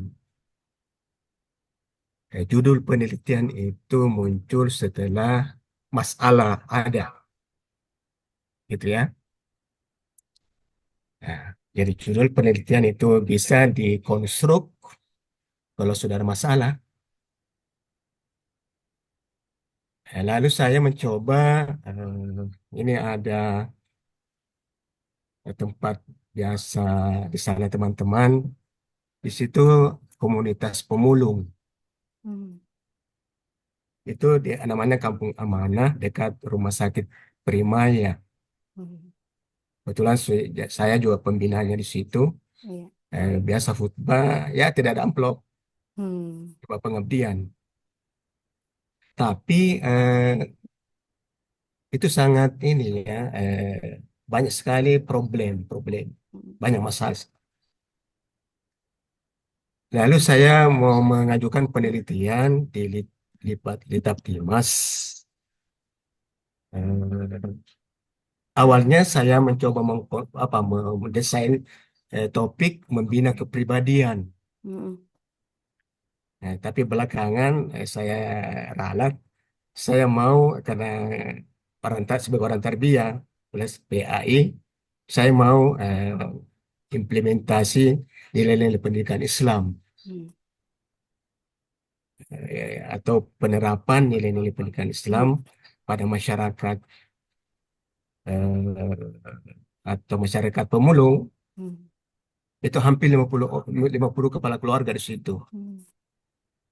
Yang coba jadi yang sholat itu sering datang di masjid paling berapa orang, Hmm. padahal hampir 50 kepala keluarga. Hmm. Ini kan masalah. Iya. Lalu pertanyaannya adalah, apakah saya pakai membina atau ini kan tadi awal Hmm. perbincangannya Munisa, ya banyak-banyak di filosofis kalau Iya. kualitatif. Iya. Ataukah sebaiknya saya pakai implementasi nilai-nilai pendidikan Islam. Iya, Saya kira itu saja. Terima kasih banyak. Assalamualaikum iya. warahmatullahi wabarakatuh. Waalaikumsalam warahmatullahi wabarakatuh. Saya langsung Pak Daniel. Ya, silakan Iya, Ibu, silakan. iya. Ya, oke. Makasih Ustadz Nuryamin. Saya lihat Ustadz Nuryamin jadi ingat ini arisan.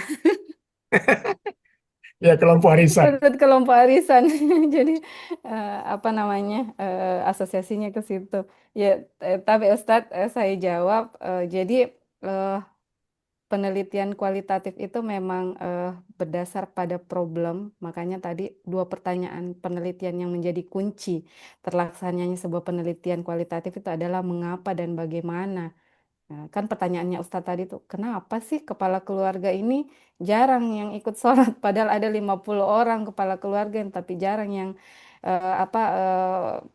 melaksanakan sholat di masjid, misalkan. Padahal mungkin itu dalam lokasi itu dekat sekali dalam hitungan mungkin berapa langkah bisa sampai gitu mudah.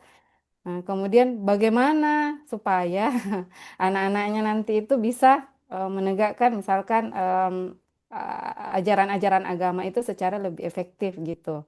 Tuh, kalau saya bisa apa namanya gambarkan seperti itu eh, apa namanya pertanyaannya. Nah, apakah menggunakan implementasi atau menggunakan pembinaan tergantung Ustadz. Kita mau meneliti lama atau meneliti cepat. Karena ini mengacu pada proses. Kalau kita implementasi penerapan berarti kita promote suatu program untuk kita perkenalkan kepada anak itu, kepada apa anak-anak di situ ya, apakah dia cocok dengan program itu atau tidak. Jadi kita sudah mencoba untuk menerapkan, mengimplementasikan. Tapi kalau kita sudah masuk ke pembinaan, otomatis itu ada rentang waktu untuk melihat seberapa efektif sebuah apa namanya metode atau sebuah pengajaran untuk kita terapkan. Karena kata membina itu sendiri kan itu jangka panjang prosesnya. Ada proses mengajarkan, ada proses mendampingi, ada proses melatih di dalam itu. Jadi kalau mau istilahnya kan kita di sana sebagai orang yang sering berinteraksi dengan orang-orang di sana ya, enggak apa-apa membina. Kalau misalkan itu basis penelitiannya nanti service learning, Ustadz. Jadi service learning dan basis penelitian nanti program TRA itu bisa kita jadikan sebagai satu acuan untuk dijadikan modul pembinaan di situ. Tetapi kalau untuk hanya mempromot sebuah metode atau sebuah pengajaran untuk kita lihat seberapa efektif sih metode ini itu misalkan dalam rentang waktu 1 minggu, kayaknya anak-anak ini 1 minggu kita ajarkan satu metode ternyata tidak kelihatan berarti efektivitasnya itu tidak teruji gitu. Tetapi itu tetap hasil penelitian juga Ustadz. Jadi kalau kualitatif itu ya sama halnya juga kuantitatif ya, hipotesis tidak terbukti juga tetap hasil penelitian. Artinya kita tidak berbasis pada temuan itu ideal atau tidak, tetapi kita berbasis pada proses yang telah kita jalani. Pada saat kita mengimplementasikan ini, jawabannya ternyata tidak efektif. Kenapa? Oh, ternyata ada faktor-faktor yang melatar belakangi. Misalkan dari stereotipnya orang tua, jangan ke masjid karena nanti pamali dan lain-lain misalkan gitu. Itu ada temuan di situ. Oh, ternyata di dalam tradisi mereka ini tuh ada stereotip seperti ini, ada kepercayaan seperti ini, dan itu akan memberikan informasi baru bagi pembaca gitu, Ustaz. Jadi tergantung mau lama atau cepat gitu. Ya cepatnya kualitatif juga lama sih, cuma lebih lama lagi dalam hitungan tahun mungkin kalau pembinaan karena efektivitasnya itu harus kita lihat by waktu atau by proses gitu. Mungkin dalam 6 bulan atau dalam 1 tahun, 2 semester mungkin gitu. Iya, seperti itu mungkin Ustadz. Iya, Terima Ya, kasih. iya, sama-sama. baik. Bapak Ibu, masih ada yang ingin memberikan tanggapan?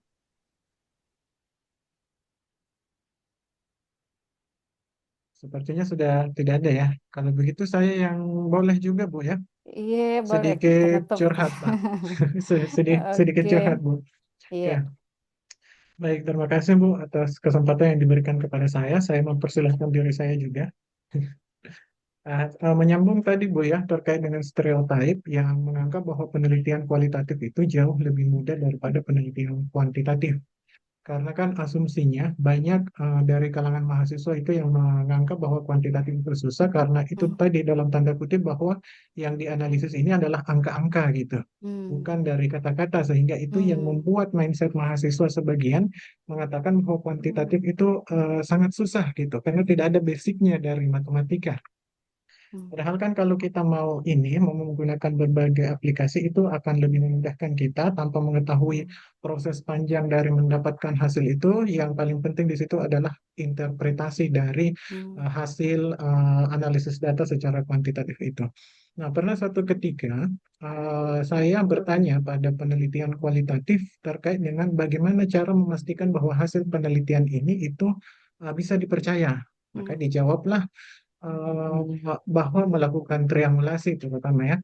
Hmm. Triangulasi apa yang digunakan? Triangulasi teknik, triangulasi waktu, triangulasi apa lagi? Triangulasi sumber. Hmm. Kemudian saya bertanya lagi, di mana penerapannya itu supaya saya Hmm. bisa yakin bahwa hasil penelitian ini betul-betul bisa dipercaya, bukan Hmm. opini-opini dari penelitinya gitu, Bu ya.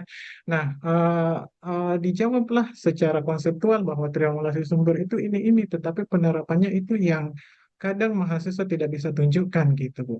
Hmm. Nah, inilah kemudian yang apa namanya membuat saya bertanya bahwa penelitian kualitatif itu sebenarnya memang betul-betul prosesnya panjang, betul-betul harus mendalami hingga menemukan makna, sehingga penggunaan triangulasi itu harus betul-betul dilakukan dan tampak dalam hasil penelitian kita gitu. Hmm. Jadi itu mungkin yang perlu saya mendapatkan gambaran gitu ya kepada Ibu terkait dengan bagaimana penerapan triangulasi, ketiga triangulasi tadi itu supaya mahasiswa-mahasiswa yang hadir di sini itu betul-betul bisa memahami bagaimana penerapan triangulasi itu.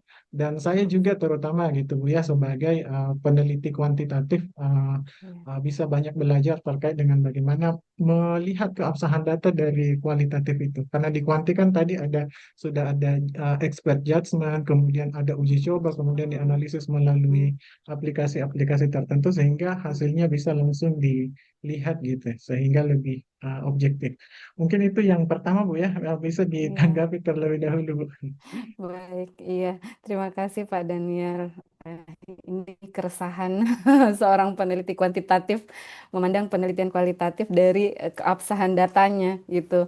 Ya, saya apa namanya kembali lagi ke penjelasan sebelum memulai keabsahan data tadi Pak Daniel bahwa keabsahan data kualitatif itu memang betul-betul amanah yang butuh tanggung jawab dari seorang peneliti kualitatif gitu. Karena ya yang mengabsahkan dan memvalidasi serta melihat realitasnya itu ya peneliti sendiri gitu. Artinya kita yang mempertaruhkan kejujuran kita terhadap diri sendiri dan terhadap khalayak gitu atau terhadap apa namanya pembaca gitu. Itu yang apa namanya yang pertama. Jadi memang harus ada kejujuran dari diri sendiri sebenarnya untuk memulai. Kemudian yang kedua itu bisa melalui recording Pak Daniel. Kalau kita butuh apa namanya eh, sebuah data yang memang konkret itu silahkan minta direkord itu enggak apa-apa ya kalau misalkan kita mau triangulasi triangulasi apa?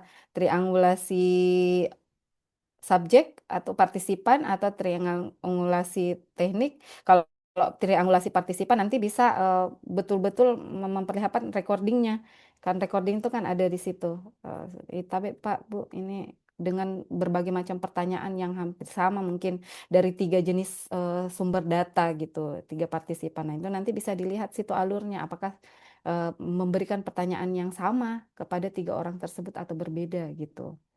Itu. Kemudian kalau triangulasi teknik itu kan otomatis ya eh, harus dulu memvalidasi ya instrumennya. Jadi instrumen wawancara, instrumen apa namanya observasi pengamatan itu memang betul-betul harus melibatkan validator ahli. Jadi ada orang yang memang betul-betul ahli dalam mengolah instrumen itu supaya bisa terlihat sesuai eh, dengan yang mau ditanyakan atau apakah bisa memprediksi bahwa pertanyaan-pertanyaan dan apa namanya spesifikasi yang kita butuhkan dalam pengamatan itu memang akan betul-betul mendatangkan data yang sebenarnya kita butuhkan gitu. Kemudian triangulasi waktu. Nah, ini juga bisa by recording foto mungkin. Coba kamu nanti kalau pas datang itu coba lihat pada pagi hari itu seperti apa. Kelihatan mataharinya terik atau sejuk atau bagaimana. Nanti datang sore ya difoto ya. Itu apa jamnya misalkan atau keadaan di situ gitu. Saya kira sebenarnya by dokumentasi itu yang sangat memegang peranan penting untuk kemudian kita bisa menghadirkan bukti gitu. Ini jadi kayak orang apa namanya kalau mau mengidentifikasi kayak kayak polisi misalkan nah itu kan buktinya itu biasanya itu dari bukti-bukti fisik semacam itu jadi sama ya apa namanya bukti yang kita hadirkan itu ya tidak lain ya recording suara atau by dokumentasi atau mungkin dari catatan-catatan lapangan yang mereka dapatkan itu bisa menjadi bukti bahwa mereka betul-betul memproses apa validitas dan reliabilitas itu secara sebenar-benarnya gitu. Jadi memperlihatkan bahwa di lapangan itu memang ada proses yang terjadi gitu. Eh, Apalagi ya Pak tadi? Itu saja Kalau dulu, Bu. iya karena Iya. ya lagi-lagi prinsipnya itu dari peneliti itu sendiri Pak Daniel. Iya, jadi Itu betul-betul dibutuhkan kejujuran Bu ya dalam iya melakukan penelitian. Itulah kenapa iya di kita di pedoman kita ada etika penelitian. iya Semoga dalam menulis etika penelitian itu iya betul-betul diterapkan nantinya bukan hanya iya. pajangan di dalam karya tulis kita bahwa ada etika penelitian yang harus diterapkan. Dan perlu juga Dan ada memang validasi dan ya Bu, validasi instrumen tadi. iya, validasi itu maksudnya di dalamnya itu ada triangulasi, kemudian member checking. Pak Iya. Daniel itu juga bisa direcord. Coba kita record pada saat kita ketemu lagi sama partisipanta seperti apa kita coba minta gambarannya mereka untuk kemudian melihat kembali data apakah sudah sesuai dengan yang mereka kemukakan, sesuai dengan yang mereka maksud atau tidak gitu. Jadi tetap butuh recording di situ. Gitu.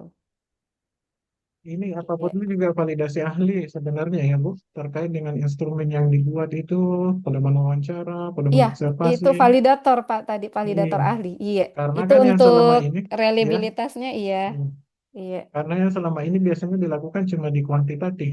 Hmm, Nah, iya, itu ditunjuk validator di luar pembimbing, di luar iya. penguji. Nah, Harusnya seperti mungkin itu. ini juga bisa menjadi masukan ya Bu Lisa Nursita di MPI, bagaimana supaya mahasiswa itu betul-betul memiliki instrumen yang baik untuk melakukan penelitian, supaya Iya, Iya, sangat betul-betul butuh validator. bukan hanya sebatas syarat untuk menyelesaikan studi, iya. tetapi betul-betul melakukan penelitian. Karena ada ungkapan gini, Ibu, eh, apa skripsi, tesis, disertasi yang baik itu adalah yang selesai. Nah, itu memang bisa diterima pernyataan itu. Tetapi di sisi lain, pernyataan itu dapat membatasi ruang mahasiswa untuk melakukan penelitian yang sesungguhnya karena dianggap bahwa ini hanya sebatas syarat untuk menyelesaikan studi. Jadi apapun hasilnya, yang penting saya selesai. Iya, iya.